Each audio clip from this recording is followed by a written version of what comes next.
mac and cheese. This is the Jetboil Micromo. It is a super compact backpack stove system. That's gonna be a pain in the butt to clean. Maybe not, let's find out.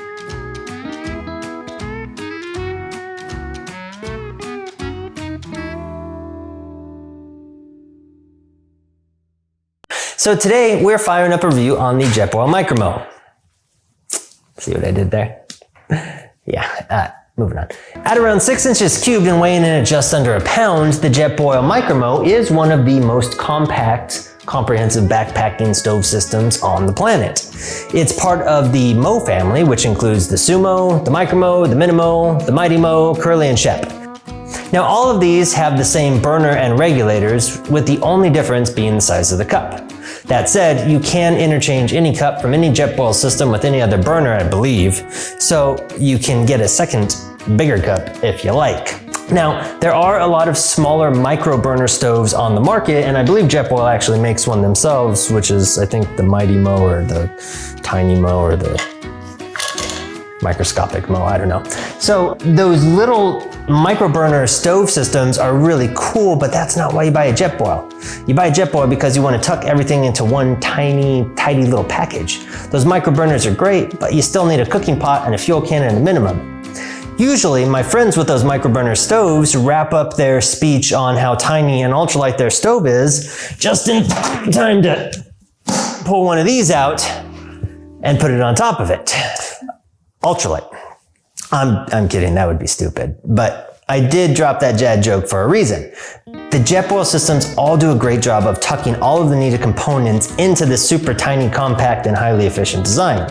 Even their base camp variant, the Genesis system, manages to cram an entire 2-burner base camp stove into a pot and frying pan clamshell sort of thing. Check out my review on that in the links below. Now, the Micromo doesn't do this as well as some of the other Jetboils. With the Micromo, you have to load all the components in just the right sequence and orientation to get everything in there. Now, this is in contrast to the Flash or the original Jetboil personal cooking system. They have a 1-liter cooking cup versus the 0.8-liter cooking cup that comes with the Micromo. So you can essentially just toss your stuff in there however you see fit. It's still compact, but that extra ½ inch at the top seems to give you a lot more wiggle room. This one, like I said, perfect sequence, perfect load. There's instructions somewhere, but you'll forget them, and this will be worn off in about 15 minutes on the trail. Now, I mentioned that I owned the original Jetboil personal cooking system so that I could bring up reliability and durability. It was one of the first pieces of quality gear that I bought as an adult, and I recently sold it after about 15 years on the trail. It held up like a champ.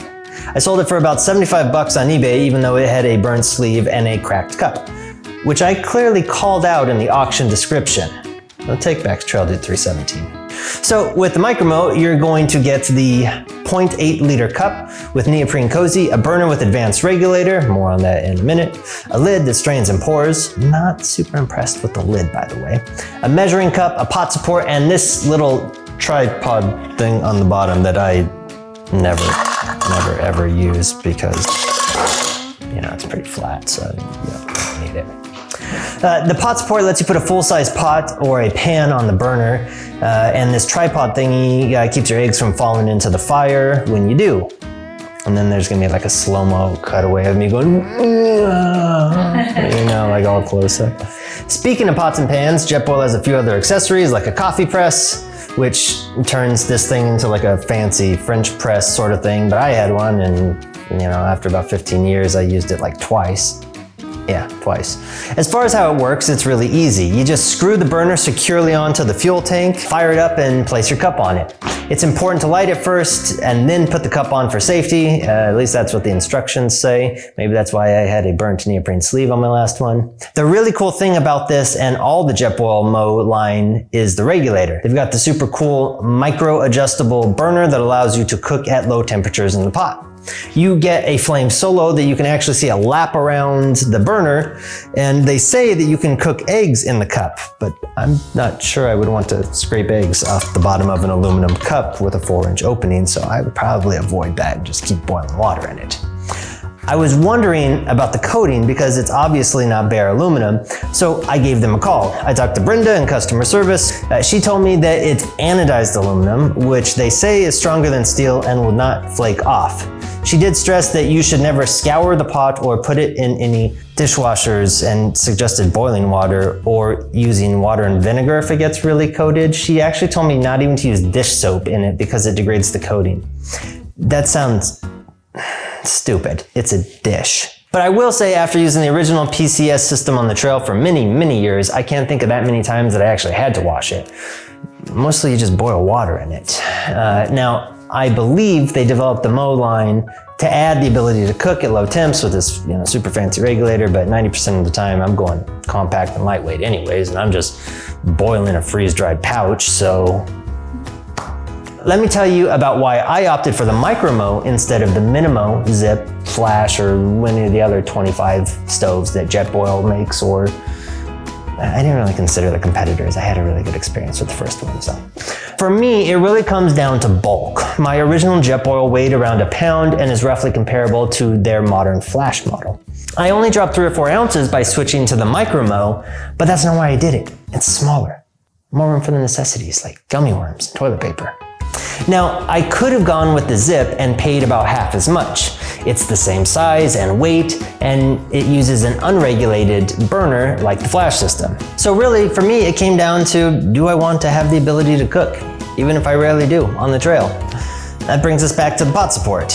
If I did want to cook on the trail, actually cook with fresh ingredients, I would have to opt to leave this cup at home and bring, if you add this pot support and pick up something like this, or any pot that you pick up at Walmart, I just picked this one up because I'm obviously a Jetboil brand whore. You pop that on there and then you can simmer up some eggs if you like. If we wanted to take this with my wife and I and actually have the ability to cook on the trail, you can,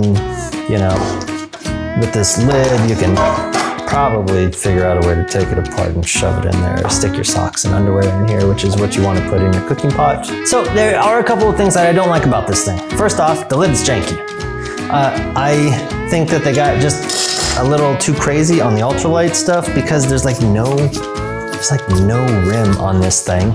And when you just barely touch it, do you really want to do you want that lid to be the only thing between your pasta being in the dirt or being in your belly? I didn't, which is why I called Jetboil and complained about it.